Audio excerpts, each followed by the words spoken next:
So the family of Folktails survived the drought thanks to the dam that VINJIN had them build, even though VINJIN died before he got to see the results of his leadership. And now the question on everyone's mind was, who is going to be our leader now? But that turned out to be a complicated decision. The obvious choice would be one of VINJIN's sons, Rydua, Aradia, or Talus. But many of the beavers thought VINJIN's oldest grandson, Venjo, should lead, since VINJIN had mentored him. This wouldn't have been an issue except that Talus publicly endorsed Venjo, validating him as a potential leader. To avoid division, the leaders agreed to work together until the next dry season, then let the village vote for their next leader. With the decision pushed back, the beavers carried on building their society. And remember this canyon? It's a flowing river now that the Folktails unblocked the entrance, hoping to water more earth and maybe help beavers downstream. Little did they know, that's exactly what happened. Not far from the colony, another family of beavers had moved onto the new river, right next to a waterfall. This family was not from the Folktails clan, though. These were Iron Teeth beavers, an aggressive and even militant clan. The Folktails liked farming in peace and quiet. The Iron Teeth liked the clanging of heavy industry and dominating the land. This family was led by a beaver named Quigamid.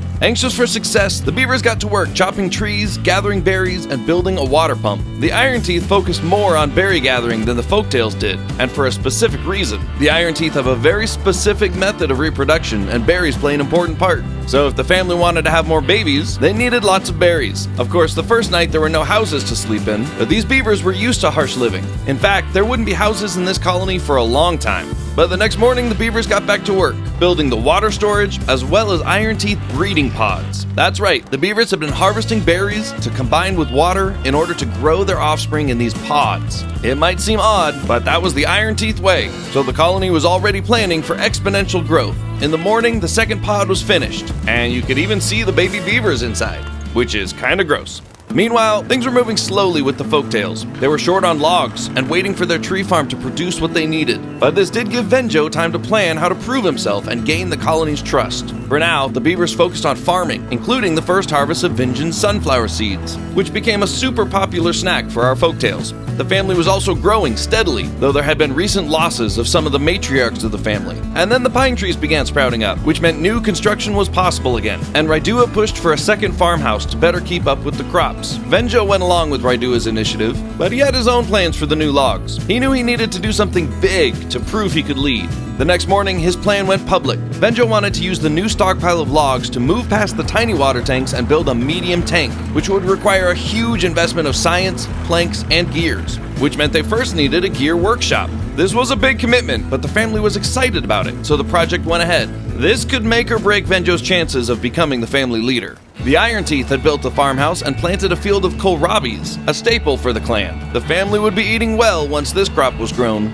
These beavers had also begun investing in science, and of course they had to keep tabs on their growing, babies. Despite not having houses, the Iron Teeth were doing pretty good. They had a picturesque location on the river, and their village was growing quickly. But they didn't seem concerned about the possibility of a drought. Perhaps these Iron Teeth didn't know what the Folktails knew, and that could prove to be devastating for Quigamid and his family. The new babies were well on their way, but as the beavers began planning for industry, they realized a problem. Setting up water wheels for power was going to be way too complicated on either side of their peninsula. They did, however, have a design for a power wheel, which converted beaver power into electricity. The Iron Teeth weren't afraid of hard labor, though, so they laid out the plan and got to building. The kohlrabis had also started sprouting, and the first new Iron Teeth baby popped out of the breeding pod.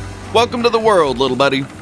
There was a buzz in the air at the Folktails village. They had begun grilling potatoes, another one of Rydua's ideas, and that went over very well. Meanwhile, the gear workshop was still under construction, and Venjo called for another lumber mill to speed up the process. That would make things faster, but adding new construction to finish old construction is the kind of thing that raises eyebrows. If Venjo's plan didn't pay off, he could kiss his leadership dreams goodbye. And all these changes left the family with lots to gossip about after work hours.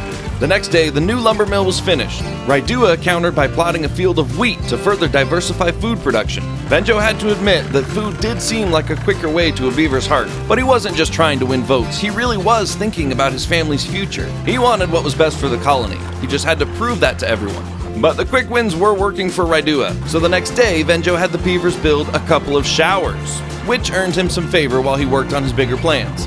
And as the colony expanded, Venjo had begun to notice a trend. The woodcutters carried their logs to the pile. The water pumpers carried their water to the tanks. The lumber mill beavers carried their planks to storage and then had to collect their own logs to continue their work. Even the grill worker had to carry his own potatoes up to his shop. The beavers were spending so much of their time just hauling things around in order to do their jobs. And Venjo thought they could improve on that.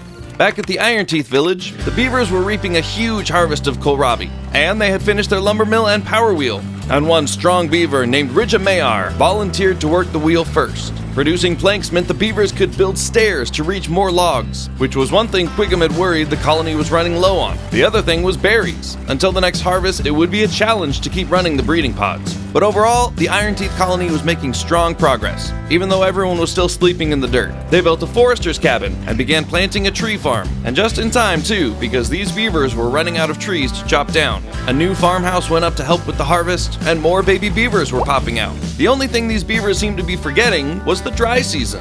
But that was all about to change.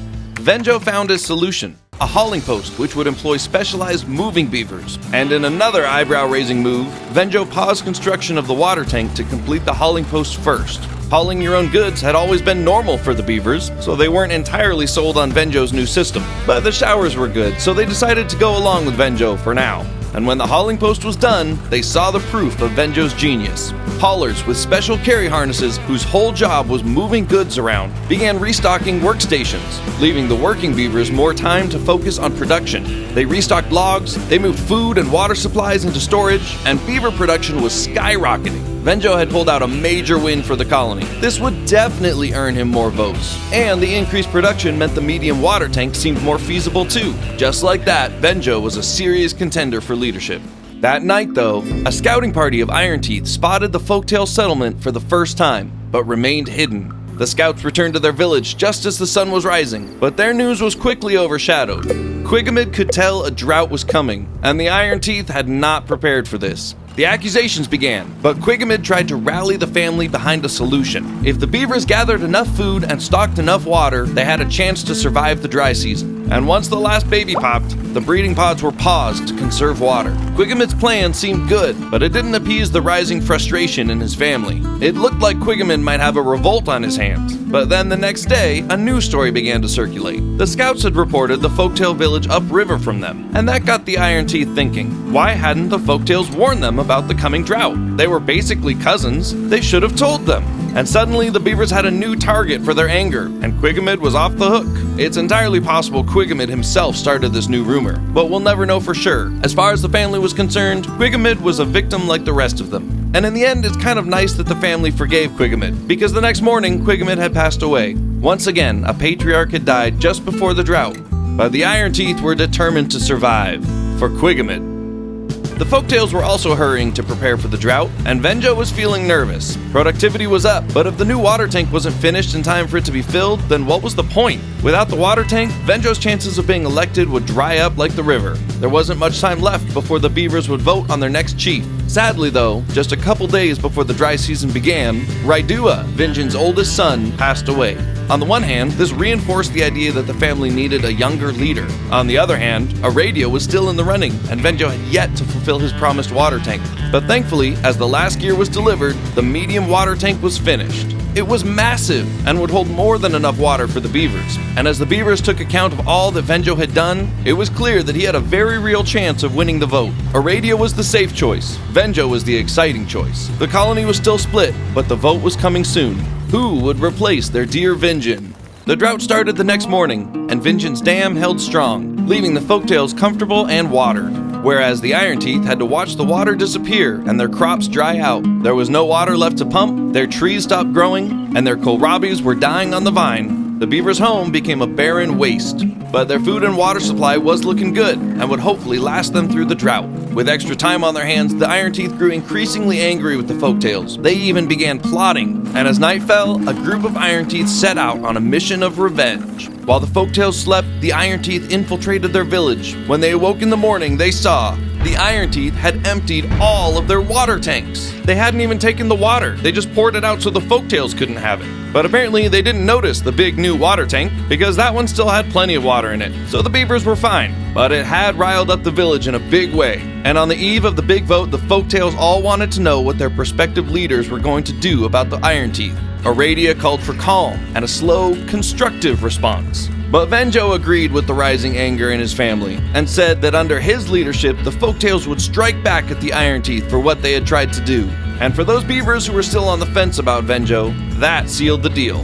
They took it to a vote, and Venjo emerged as the clear winner. There was a huge sense of relief now that the vote was over, and a strong feeling of unity now that the Folktails had a common enemy. They still had to finish out the dry season, but Venjo knew to capitalize on their anger. Retaliation, Venjo promised them. Soon, retaliation. The Iron Teeth were ecstatic that their plot had worked. It had been a nice distraction from the depressing reality of the dry season. Thankfully, their water storage was holding, but as they gathered the last of the kohlrabis, and as they sat waiting on trees that weren't growing, the Beavers were desperate for the drought to end. Even though they were going to survive just fine, they just wanted things to get back to normal so they could get back to work. Thankfully, the next morning,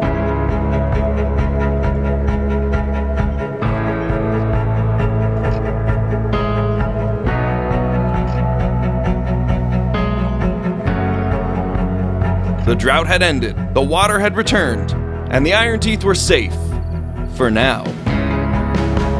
Hey everyone, Lieutenant Dan here. Thanks for tuning in for this adventure. I hope you enjoyed it, and if you did, I'd love to hear from you down in the comments. And if you'd like to see this story continue, let me know. Don't forget, our channel does have a Discord, and you're welcome over there anytime. Link is in the description. Thanks again, everyone. You have a fantastic day.